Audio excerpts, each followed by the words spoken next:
हां सर. नमस्कार, मी रघुनाथ गावडे, जिल्हाधिकारी परभणी.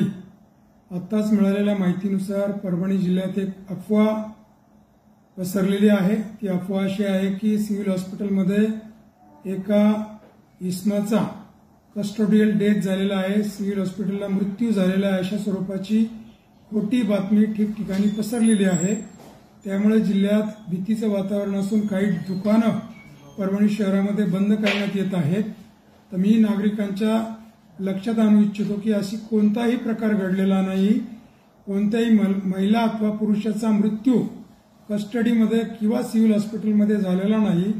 तरी नागरिकांनी अशा कोणत्याही अफवेवरती विश्वास ठेवू नये व आपली दुकानं, प्रतिष्ठानं चालू ठेवावी व आपले दैनंदिन कार्यभार देखील चालू ठेवावा.